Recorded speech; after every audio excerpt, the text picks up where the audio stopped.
حضور صلی اللہ علیہ وسلم کے پاس ایک مہمان آ گیا۔ رات کے وقت میں جب وہ آئے تو حضرت محمد صلی اللہ علیہ وسلم نے پوچھا کھانا کھانا ہے؟ تو انہوں نے کہا کھانا ہے۔ جھوٹ اور بھوک کو جمع کرنا منع ہے تو حضور صلی اللہ علیہ وسلم نے فرمایا ازواج مطہرات کے گھروں میں پتہ کرو کچھ ہے۔ حضرت ام سلمہ کے گھر میں پتہ کیا تو کہا حضور 4 دن سے روٹی نہیں پکی۔ حضرت زینب سے پتہ کیا تو کہا حضور کئی دنوں سے چولہا نہیں جلایا۔ حضرت عائشہ سے پوچھا، حضرت میمونہ سے پوچھا، حضرت سودا سے پوچھا، تمام گھروں سے بذات یہ 2 جہاں کے شاہ ہیں پر پاس کچھ رکھتے نہیں ہیں، 2 جہاں کی نعمتیں ہیں ان کے خالی ہاتھ میں، ہر چیز ہے پر فکر اختیاری ہے، کوئی چیز نہ ملی تو حضور صلی اللہ علیہ وسلم نے مسجد میں اعلان کیا، فرمایا کون ہے جو میرے مہمان کو روٹی کھلائے؟ ان لفظوں کا حسن کوئی حسن والا ہی سمجھ سکتا تھا۔ فرمایا کون ہے جو میرے مہمان کو کھانا کھلائے؟ تو ایک صحابی اٹھے، صحابی وہ جو صحابہ میں غریب تھے، ایک انصاری جو کہ غریب آدمی تھے، اگرچہ میرے نبی کے غلاموں میں جو بڑے امیر تھے وہ بھی خرچ کرنے میں بڑے آگے تھے، حضرت عثمان غنی، حضرت عبد الرحمن ابن عوف، حضرت ابو بکر صدیق اور حضرت عمر، لیکن یہ غریب آدمی تھا، کہا حضور میں لے کر جاؤں گا۔ یہ بخاری مسلم ہے۔ حضور نے فرمایا لے جاؤ۔ اب صحابی گھر لے گئے، بیوی سے مشورہ کیا، بات پر غور کرنا، ذرا ہر کسی کی بھوک دیکھی جا سکتی ہے لیکن بچوں کی نہیں دیکھی جا سکتی ہے۔ انصاری حضور صلی اللہ علیہ وسلم کے مہمان کو گھر لے گئے، گھر جا کر بیوی سے مشورہ کیا، کہا اللہ کی بندی گھر میں کچھ کھانے کو ہے؟ تو اس نے کہا بچوں کے لیے تھوڑا سا کھانا رکھا ہے۔ بچوں کے لیے ہے؟ بچے تو بزدل کر دیتے ہیں، بچے تو آدمی کو بزدل بنا دیتے ہیں، بچے تو مار دیتے ہیں، کلیجہ پھٹ جاتا ہے بچہ اگر بھوکا ہو، بچے بھوکا ہونا نیند نہیں آتی۔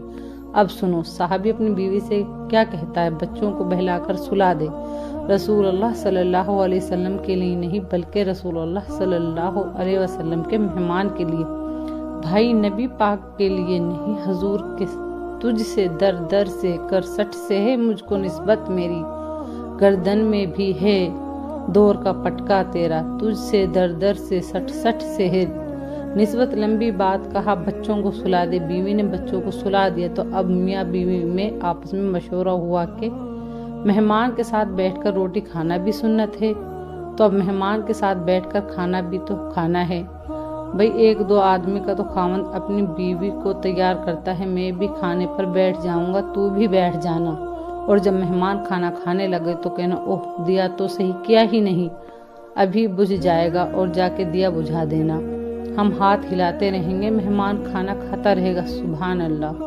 دسترخوان پر کھانا بھی لگ گیا اور کھانا کھانے کے لیے بیٹھ گئے۔ بیوی اٹھی، کہا اوہ دیا تو ٹھیک کیا ہی نہیں، ابھی بند ہو جائے گا۔ حوصلہ مند بیوی جس نے بچے بھوکے سلا دیے، بھوکے سوئے ہوئے بچوں کی بھوکی ماں اٹھی، اپنے خاوند کی تابعداری میں اٹھی، میں گڈی تے ہتھ ڈور سجندے اور جنج رکھ کے انج رہن آئے، وہ اٹھی اور اس نے نہ دیا ٹھیک کرنے کے لیے بہانے سے بجھا دیا، مہمان روٹی کھاتا رہا اور رسول اللہ صلی اللہ علیہ وسلم کے نوکر قربانی دیتے رہے۔